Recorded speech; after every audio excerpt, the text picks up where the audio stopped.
This episode is brought to you by Audi. The road is calling. Embrace the thrill of the drive with the all-new, fully electric Audi Q6 e-tron. Featuring effortless power, serious acceleration, and advanced Audi tech.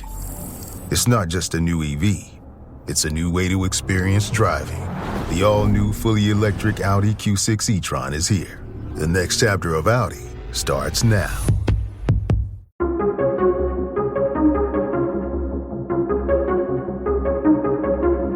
Hey everybody, welcome back to the Follow Lead Podcast, powered by EBEB Solutions, energy benefits for every business. If you haven't gotten your free energy audit from EBEB Solutions, do so today. Go to ebebsolutions.com. Today on the podcast, Tori Hope Petersen. Tori is an incredible author and speaker and a voice, and she's got a brand new book out called Breaking the Patterns That Break You.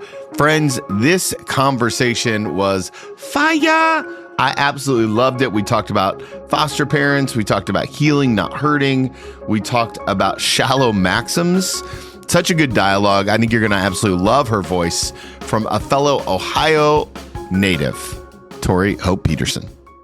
Tori Hope Petersen, thank you so much for being here today. I love to just jump right into it and start kind of from a big macro perspective. And so you're an author, a speaker, you're a mom, a wife. I would love to hear, how would you describe the calling that God has placed on your life? Whoa. I come out sure swinging. Did. You come out swinging. I'm going to be controversial. I'm already starting off like it's fine. Bumping and rubbing. Okay. Listen, I don't love the word calling. I don't love the way that we just like throw it out as Christians. I think that it can add a lot of like pressure, especially to young people. And I really believe that like when you're in your 20s, like God very well may be calling you to something very clear and very niche. But a lot of times, like, you just got to try things to figure out who you are and who God's called you to be and what he's called you to do. And so when it comes to my calling, I really feel like God has given me a lot of different opportunities, like you said, to speak and to write and to be an author. But they're like, I know that is part of who God has called me to be. But at the same time, I feel very called and convicted to love my neighbor right where I am, and show up in places that aren't necessarily platformed or that no one sees or very few people see. My husband and I are foster parents, and the children that we foster, that's not something we always publicly share. The people that we have in our home, caring for them, that are often underserved, isn't something that we often share necessarily on social media, but it's something we do day in and day out. And so all that to say, I think calling is so complex. And so I say that I actually have a tattoo that says, my vocation is love. And I'm answering it that way because I think for so long I got kind of freaked out and scared. Like, am I doing what God's called me to do? Am I doing this right?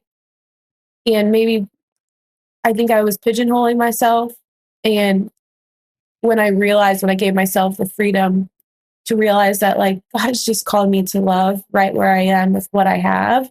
And sometimes that's on a stage, and sometimes that's behind my computer typing with no one else.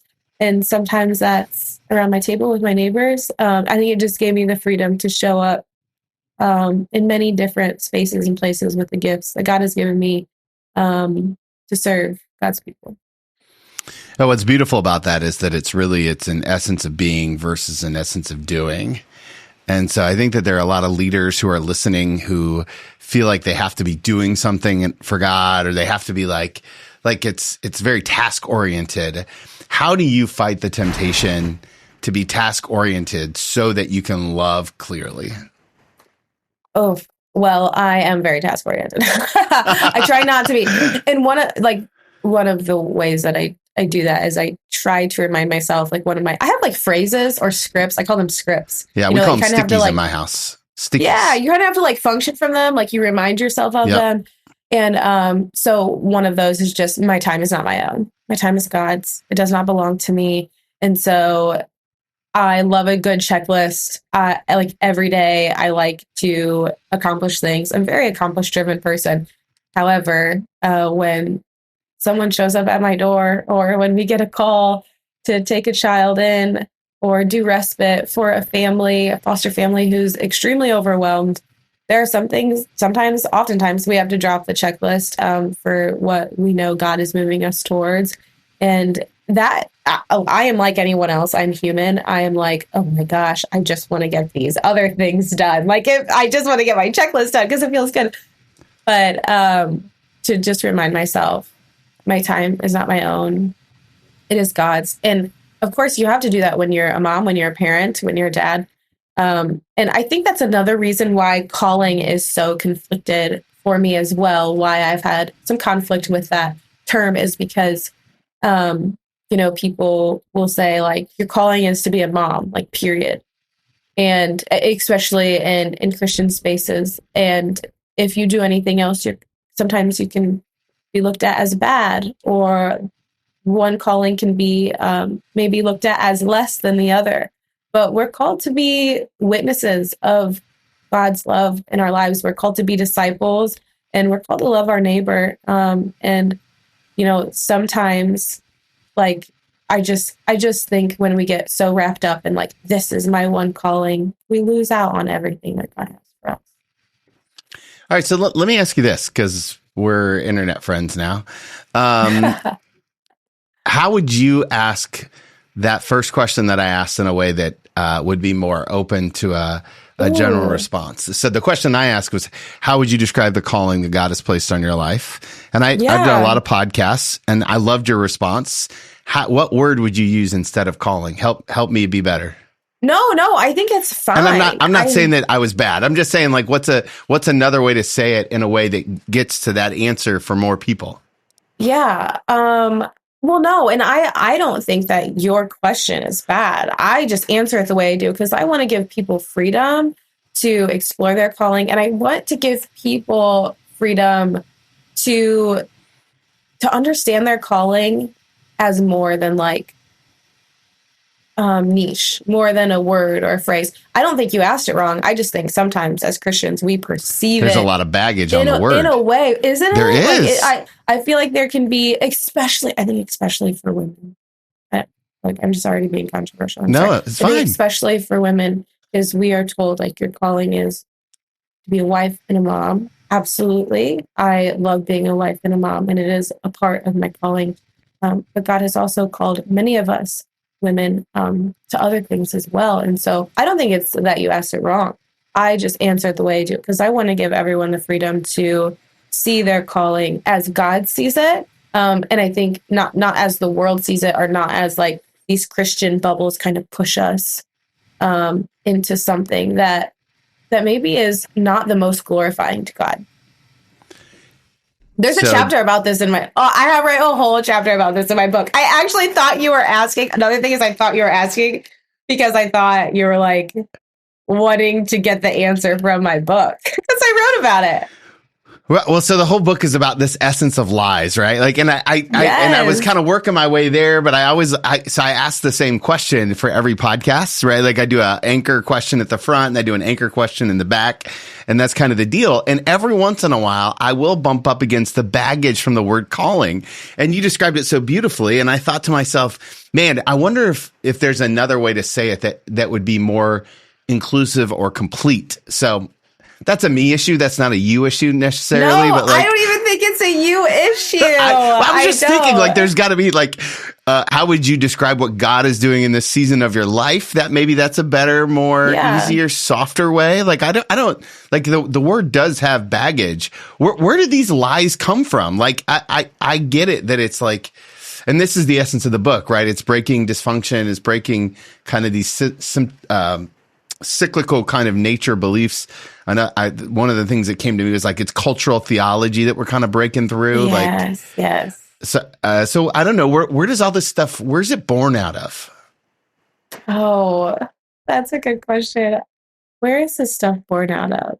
Well, I think it's born out of leaders who often say what they've been told.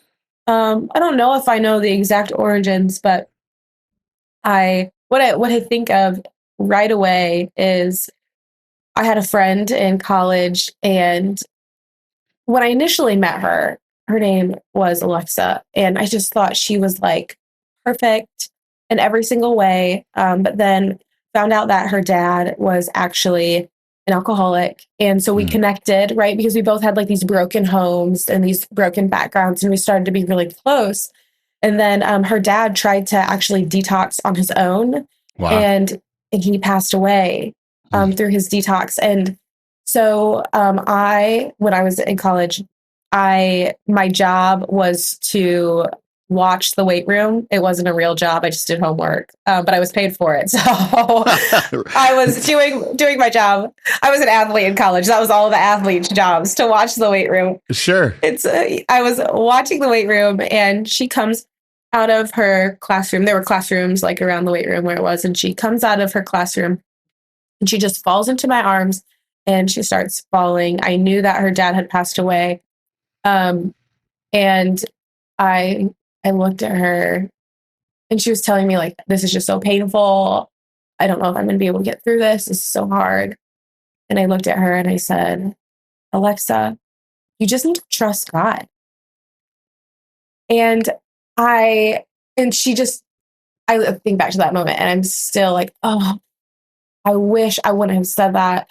She literally just like it was like her tears just became bigger. She like screamed. She was like so hurt by what I said. And she just like crumbled into my arms. I was holding her like she was a baby. I mean, she was just devastated. And she said, Tori, my dad just died.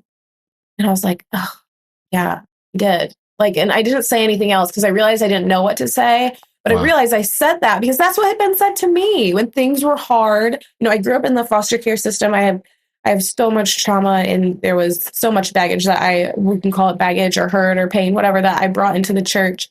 And what I was told is like, you need to trust God. You need to pray harder, and the trauma will be wiped away and your pain will be no more. And so that's how I came to learn who God was. Now I know that God is not a God of shallow maxims. He is not a God of, Band-Aids that say, just trust me. He wants to meet us at the root, and he wants to walk with us through our pain. But I say that story because I think it starts with just people who've went before us and who have said something that we've then taken and thought, okay, like, that was a good leader, and I want to be a good Christian leader. So I'm just going to kind of pass this on. And we don't realize that it's not working until it doesn't work. We don't realize oftentimes that it's hurtful until it's hurtful for ourselves, or until we hurt someone else in that way. And so I think, the only way that we can really, I love that you asked, Tony, like, I love that you asked, like, how can I ask that differently? Because I think that's kind of the way that we trudge through it, is we ask one another, how did that hurt you? How do I do this differently? How do I do this better? And then we as leaders remain humble and able to receive feedback, not defensive. If you were to go back in time and redo that entire encounter with Alexa, how would you do it differently? I think I'd just hold her and not really say much at all. I think I would have just cried with her and said, yeah, this is really hard and this is really unfair. And it's like your dad was trying to do the right thing and it didn't work out, and I'm sorry. And I think I would have just sat with her and let her say whatever she needed to say and listen. Maybe not say much at all, but just listen. When I think about the people who have helped me through the worst parts of my life, they were oftentimes good listeners and good question askers. They helped me, by asking good questions, kind of helped guide me to my own conclusions of what I needed to do. So maybe I'd ask her, what do you need? And sometimes when people are in trauma, they don't know what they need. So you have to give them options.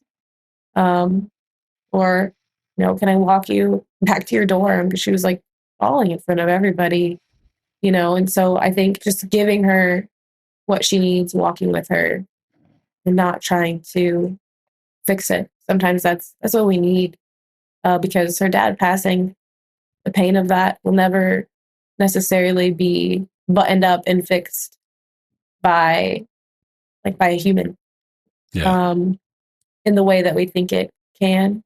But I do think community is healing. And so just being there for her quietly is probably would have been more helpful. This episode is brought to you by Peacock. The new Peacock original documentary, Matthew Perry, A Hollywood Tragedy, dives deep into the beloved actor's rise to fame and his tragic death. 5 people, including Perry's personal assistant, 2 medical doctors, and an alleged Hollywood drug dealer known as the Ketamine Queen, were charged with conspiracy to illegally provide Perry with the ketamine. Explore the details of the case in this heartbreaking special, streaming now only on Peacock. I love what you said. You used the phrase shallow maxims about God. And I think that's, first of all, I love that. I could meditate on that for a while. Here's the thing about shallow maxims in my life is that I didn't know I was using them most of the time. And how do we begin to do the work of parsing through what's real and what's just handed down cultural theology or things that may not be helpful in the moment? How do we begin to kind of or is the only way to do that by inadvertently hurting people and not doing the right things and then just taking your lumps and kind of repenting might be too strong of a word, but making adjustments? How do we do it without making a bunch of things more painful? Yeah. Well, like I said, I think we feel it.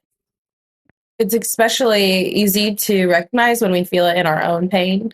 So when we go through, there's that phrase love like you've never been hurt, right? And when we function from that, love like you've never been hurt, the idea is we put our hurt aside and then we just continue on. But I think that oftentimes our hurt it can give us knowledge. It can give us wisdom. Our baggage and our pain can be like a superpower if we allow it to be. We were talking before this for the people who don't know, and I live in my hometown that I grew up in, and I grew up in actually a trailer park in my hometown, and it always feels really strange to live in my hometown. I love it. I love my hometown girl, forever, but it feels strange living in my hometown, living a very different life than how I grew up. And so I tried to, I think, as I said, do the work that is sometimes unseen of serving the vulnerable and letting people into my home, because I always want to stay connected to that. I don't want to lose it because it's made me who I am. And also I believe that it's a calling of what God has called us all to in some capacity. And so I grew up in a trailer park, and one day I was at a prayer meeting at my church. I did not work for my church. It was just I think sometimes when people have my job, they think that everyone works for the church. I don't work for the church in any capacity. It was just a prayer meeting, praying for the community. And so I went to that, and my pastor was like, we are praying. We pray for the people of the trailer park, that the problem that's happening would be resolved. And I just stopped, and I was like, wait, what's happening in the trailer park? And he said, their water has been shut off. Oh, wow. And he said their water's been shut off. They don't drink water. They can't shower. They can't go to the bathroom. And I was like, wait, well, why? And he said that their water, because they hadn't taken care of their plumbing, that it was because it's privately owned, and the owner had not taken care of the plumbing, and it was hurting the people in the trailer park. And then it was spreading into other plumbing in the city, and possibly going to hurt other people. And so they just shut it off. And I was like, whoa, what's happening? And that's something that happens in developing countries, is happening across town. And so I called the mayor and I was like, how can we help? Can our family do? And he gave me the number to the manager. So different than the owner, different than the person who's not taking care of the issue. And I called the manager and she didn't want to talk to me. She was like, we're going to get it fixed. And I was like, oh, I'm not like a government official. Like, I'm not telling you need to get it fixed. I'm just here to help. Like, can we bring clean water? Can we bring cups? Can we like pay for porta potties to be there? Like, what do you need? And she was like, no, we don't need anything. Like, I'm fine. And I was like, she was like about to hang up the phone. And I was like, I just need to tell you that I actually grew up in this trailer park and I know how hard it is to people talk about the people there very badly. I was like, I know how hard it is. And I really want to help you. And you could like feel her walls, like just like fall down over the phone. And she said, we need drinking water. Like, I just need lots of bottles of water. And I was like, done. Like, I'm going to go get pallets and I'm going to bring them to you.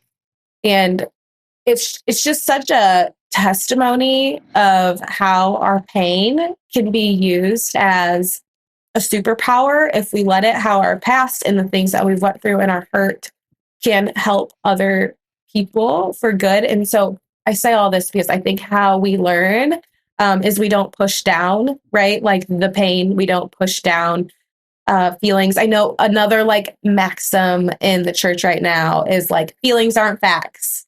And like, no, feelings are not facts. And sometimes feelings, we can't always let them be our leaders. However, like God did give us feelings. Jesus had feelings. Yeah. And so they're there for some reason. And so I think we need to be very careful not to shut down like our past, our baggage, our pain, our hard feelings, because when we work through them, they're actually the tool that we can use to help other people work through their own pain. Hey friends, just pausing this conversation with Tori to remind you to check out some of our incredible partners. Trent Barga over at the Barga Real Estate Team. He's got answers to all of your questions when it comes to your investment home, your forever home, vacation home, whatever it is you need. Check them out. Also, my man Greg Fay back for another year. Greg Fay Insurance for all of your insurance needs, whether it's home, auto, or anything in between. Greg covers all of my insurance needs, and I'm so thankful for him. Go to gregfayinsurance.com. Now let's finish up this conversation with Tori. Yeah, one of the things I say all the time is that feelings are decision points. They're not decision makers. Mm. Like this, but it's really important that you feel them, or else you're in big trouble, right? Like if you don't deal with your feelings, eventually your feelings will deal with you. Like they're always they're coming for real, usually hot. Yeah. I love creative processes, and so. First of all, your book is beautiful, like the cover and just the way it's kind of designed. And but I'm interested in the process of writing through the lies. Yeah. Right? It's different than most. And I, as a podcaster, I get a lot of books, and in this particular case, you kind of you just tackle each chapter as a lie. How did you tell me about the creation of that process? Wait, first I want to say thank you about the book cover. That was such a process.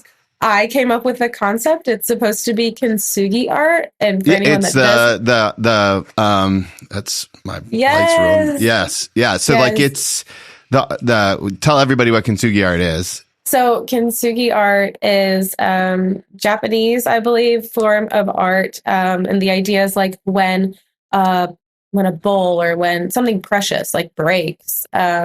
That you don't just throw it away, but you actually put it back together with gold. And the idea of it is that its brokenness makes it more valuable. Its brokenness does not make it less valuable, but it makes it more valuable. And yeah, that's one of the ideas of the book, is that like, and what I just said about the story in the trailer park, like our brokenness. Perfect example, yeah. Yes, our brokenness makes us more valuable. But there are patterns and cycles that we need to break oftentimes, especially when we're coming from a family of dysfunction or a home origin of dysfunction.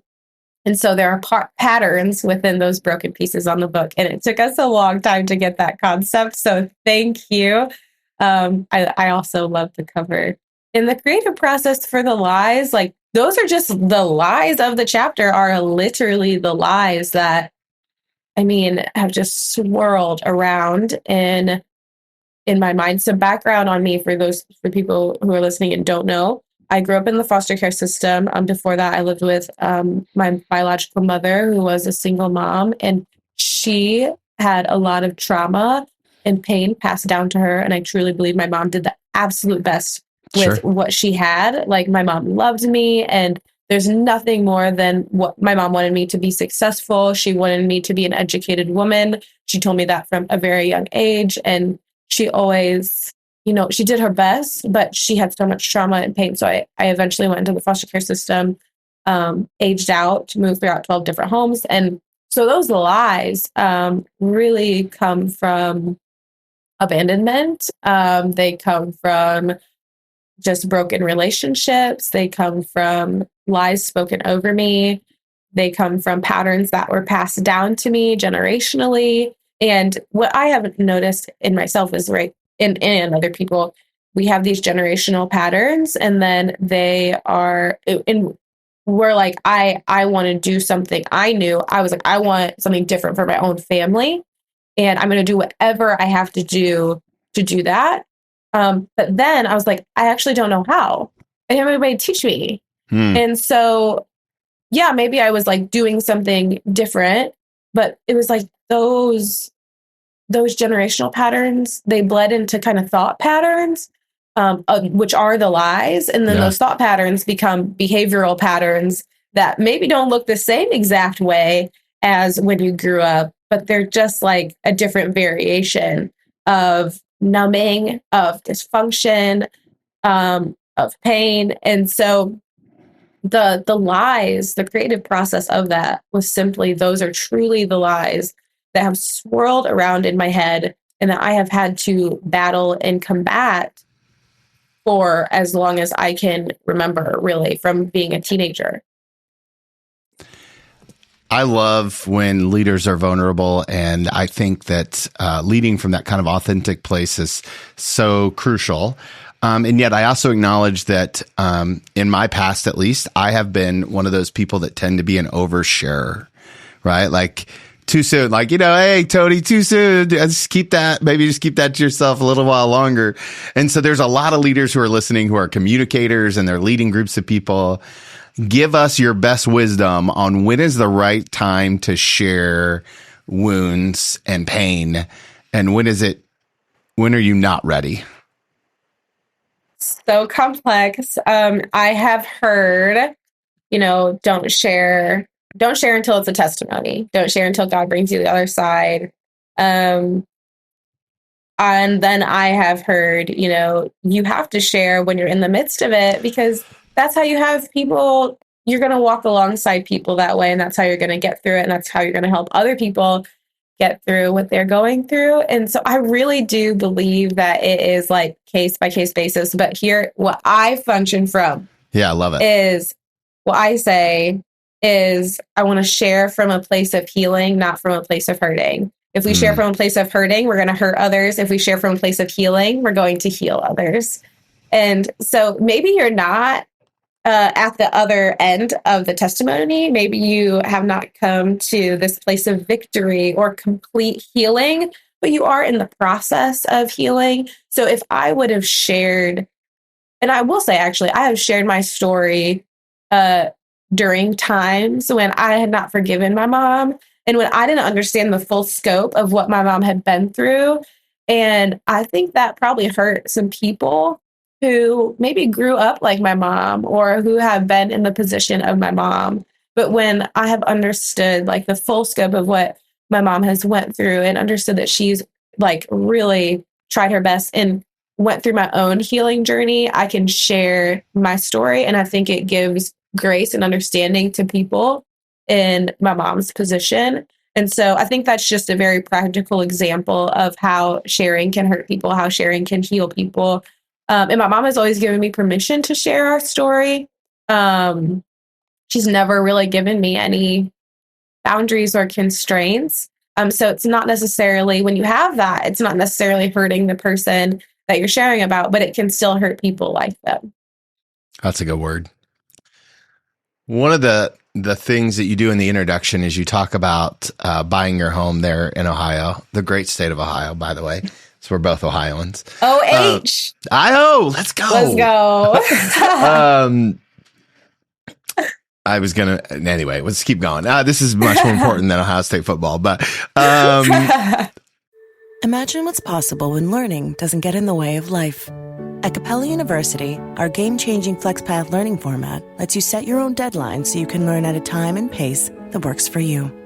It's an education you can tailor to your schedule. That means you don't have to put your life on hold to pursue your professional goals. Instead, enjoy learning your way and earn your degree without missing a beat. A different future is closer than you think with Capella University. Learn more at capella.edu.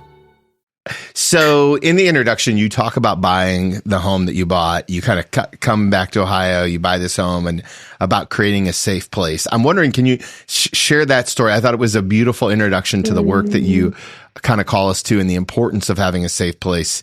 Can you kind of paint that picture for us and maybe give us a little insight, like if there's a leader listening who doesn't feel like they have that place and isn't in a position yet to go buy a new home? Half joking on that, but like, you know what I mean? Yes. So in my first book, there's a quote that I wrote, when it's all said and done, I don't hope to be known as a powerhouse. I want to be known as a safe house. And that quote kind of went viral. It's like my most quoted quote as an author. And so in my second book, in the introduction, I talk about how me and my husband, we bought this 100-year-old duplex. We bought it without an inspection. It was on the market for 10 minutes. Whole year. You bought it in 10 minutes. Yes, we put an offer on it. After 10 minutes, our realtor literally thought we were psychotic. We may be. And we just loved it. It was an old house. So I wanted a home that had a minimum of 4 bedrooms. We knew we wanted to do foster care and hosting, and having people in our home is very, very important to me, because really that is how I have come to Christ, is people allowing me in their home and welcoming me in. Like truly what, there's that scripture, I was a stranger, but you welcomed me. And that I can truly say about people. And that is ultimately how I came to Christ. I was a stranger and people welcomed me in and loved me. And that's what we want to be to other people. So I was like, we need to have like a minimum of 4 bedrooms. We have 2 biological kids. And then my biological sister was going to be moving in with us. And so my husband was like, okay, well, I want like a duplex or like a multifamily home. So then one can be like a stream of income. And he had a brother who was doing that. And he was like, that's a really good idea. We should do that. And I was like, we're not going to find a 4-bedroom 4-bedroom on each side multifamily home. It's not happening. And then I was on Zillow. Shout out to Zillow. They should sponsor this podcast because we're just like giving them a shout out. But I was on Zillow and I just put in that filter, 4 bedrooms and a multifamily home. And there was one home that popped up and we went to go look at it. It was a duplex, 4 bedrooms on each side. It needed a lot of work, but it was beautiful. And so we got it. And me and my husband were in a place of we were just coming out of a lot of pain ourselves.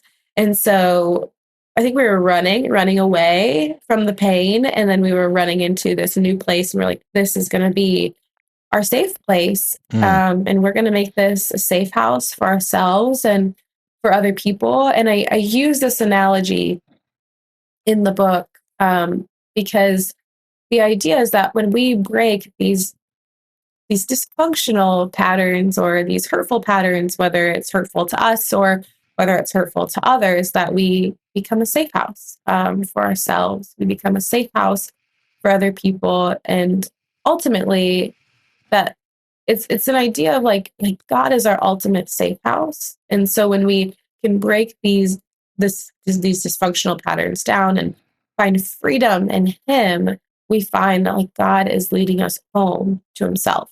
That's good. I'm curious, with the amount of people that come in and out of your life because of the ministry that you do, And also you have a public life because of your author speaker life. And then you have a private life that's like real life, like the rest of life. How do you discern who's the right people to have in your circle? Like, how do you find your people? Oh my God, you asked such good questions. Okay. Oh, how do I discern? Well, I think people in my work should always have people around them that see them as ordinary. Amen. That's really important. And then how do I discern who to have in my life? I think that's, I will say I really like to try really hard not to be a person of exclusion. Yeah. I think exclusivity is, I should say inclusivity is very important to me. In terms of like, just not, I don't mean like, and when I say inclusivity, I mean like making sure people aren't left out. Yeah. And I know that I can't do that perfectly because I'm a limited person. I'm a limited human being. And so, you know, I would say like how I discern who I let into my life. Such an interesting question because I will say I think I let everyone into my life a lot for a long time. Mm-hmm. And I'm actually figuring out how to walk away from some people. Like that's actually like the lesson that I have been learning the past 3 years. Yeah. How to let some people go. And that be not a thing. So when people walked away from me in my childhood, I perceived it as abandonment. Oh, sure. And so to let friendships go or to kind of transition out of relationships was really challenging for me because I thought, am I abandoning this person? Am I like, it felt like I was like causing trauma. And really that was like, I was actually just trying to avoid pain because it reminded me of my childhood. And so I think there's a constant influx of discerning who's in my life and who's not in my life and how close they are and how not close they are. But a lot of that is just like what's natural. Right. Like I'm a mom. And so I'm going to have a lot of mom friends. I'm in ministry. So I have people who understand doing ministry work. Yeah. And I'm a foster parent and being like, those things are really unique, right? Like being a foster parent, being in ministry. So I have foster parent friends who understand what's that like. And then I think there's different variations of like different levels in which you let people in, right?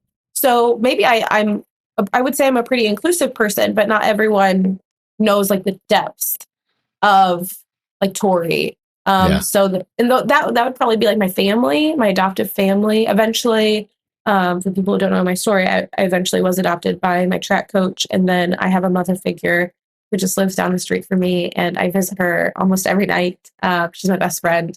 And so, I think honestly, for me, it's what comes natural. I don't have the capacity to, I think understanding and accepting that I'm limited has really helped. Like that's another kind of one of my phrases or like scripts. Like I'm limited and I can't let everybody in to the capacity that I would absolutely love to. I'm not God, but I can love who is in front of me and like what comes naturally. And oftentimes that's the people who show up, I guess, when you ask, and the people that ask for you to show up. That's probably not that great of a discernment tactic, but that's been my way because I don't have the capacity. I think I hear authenticity in all of that, right? And just acknowledging that different people have different access. I always say that I've got like internet friends, and then I have role friends, like friends because of the role that I play in their life or the role that they play in my life. Yes. Yeah. And then I have a very small group of real friends, like the people that it doesn't matter how I show up. Like, it's like, that's the person's house you can go over to when you haven't brushed your teeth yet. You know what I mean? Like you're just kind of rolling in, and like, so internet and roll and reel. And then I have like this in my head, it's like the Justice League table from the council. I call it the Council of the Godly. Right. And so like the godly men and women in my life who I like, they speak truth, but they don't actually know each other. So I just go to them for different roles. Like there's a godly person who I talk to about my money, and a godly person I talk to about writing or podcasting or whatever. And good. So then I have my council of the godly, but I'm always, when people are surrounded by people, and when we, like, peopling is hard. Yeah, peopling is hard. I'm a flaming extrovert, so same, obviously. So peopling is hard sometimes, but I just love it. I love being around people. It gives me so much energy. Yeah, that's really it. And that changes season to season. Like there are friends that I'll be super close to in a season, and then if their life changes or my life changes, it's not that our friendship is like gone, but maybe like I become closer to another friend. And so, I think it's oftentimes I think authenticity is really important to me. I try not to force things. I've also experienced, and I write about this in my new book as well, when I have been someone who tries to like force and push relationships. That's also like that not walking away, not knowing when to let go. And usually like relationships implode when we do that. Like relationships don't work out, or they fizzle out. And there's not like good closure. And so I've just, for the last few years, functioned from the place of like not wanting to force things and walking in the authenticity in relationships. That's so good. Okay. So I know my podcast family loves to pray. Like we're a group of prayers. How can we pray for this book as it enters the wilderness? Like what's your prayer for the book, and how can we come alongside you? Oh, thank you for asking. So I think that patterns are they're very subtle in our lives. Mm-hmm. They're very quiet. They're oftentimes what we've always functioned from. Like we can usually just live with them. Not a big deal. And so my prayer is that people get the book, even if they don't know, like people have to get this book, even if they don't know their patterns, because that's the point of it, is it's like, it's going to show them, it's going to reveal them. And then my prayer and hope is that people see themselves for who they truly are through the book. And that is ultimately a loved child of God. So, we can know that, like we can hear it, but we don't necessarily know how to walk it out and believe it for ourselves. Maybe we believe it for everybody else, but we don't think it's true for ourselves. And so my prayer is that people see that and find that to be true for themselves through the book. That's so good.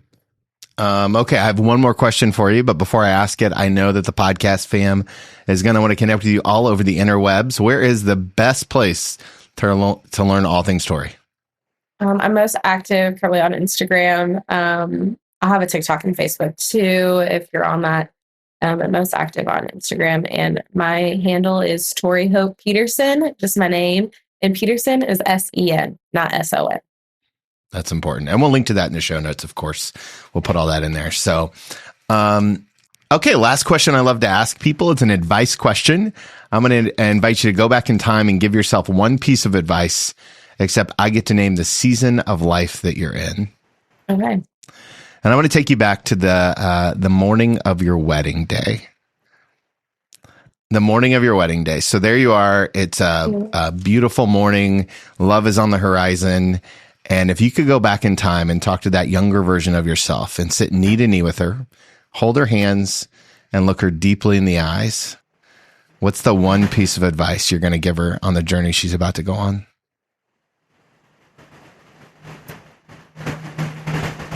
I would tell her that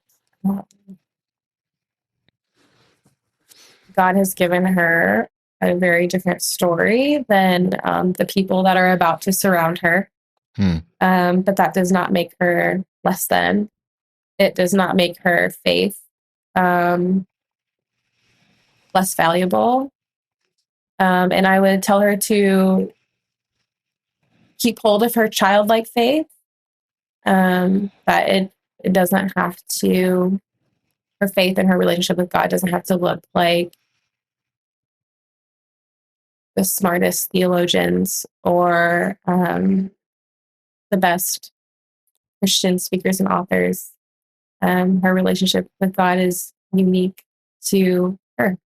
And I tell her to remain childlike, and to not worry so much about being mature in the faith or adult-like in the faith. But yeah, to remain childlike, remain in wonder of God and his father, that daughter, stay in that father-daughter relationship. And I would say that because I would say that I fell out of it for a few years, and it was really, really hard. And that was the season that I fell out of it. Wow. And amen. Tori, thank you so much for being so generous with your time today and your heart and your writing. And, I would love, if there's anything I can do to help you when you have your next book come out, I would love to continue our conversation. Whatever I can do to support what God's doing in your life, please let me know. Yeah, thank you so much. Thank you for being someone who asked such good questions. This was a really, genuinely awesome podcast to be on. Thank you. Friends, thank you so much for listening to this conversation. And if you have listened to this conversation, you are now a very proud member of the End of the Podcast Club. As a member of the End of the Podcast Club, I want to invite you to email me your biggest takeaway from today's episode. You can email me, tony@twmilt.com, tony@twmilt.com. I would love to hear from you. I absolutely loved what Tori had to say about remaining childlike and how important that is. And I don't know about you, but that's something that I struggle with often because I take myself way too seriously. So I'd love to hear what you learned. Always thankful for you and our community here. Without you, none of this would be worth it. And hey, if there's anything I can do for you, I'm easy to find. Tony@twmilt.com or @twmilt on the socials. Remember, friends, if you want to follow Jesus, you must be willing to move.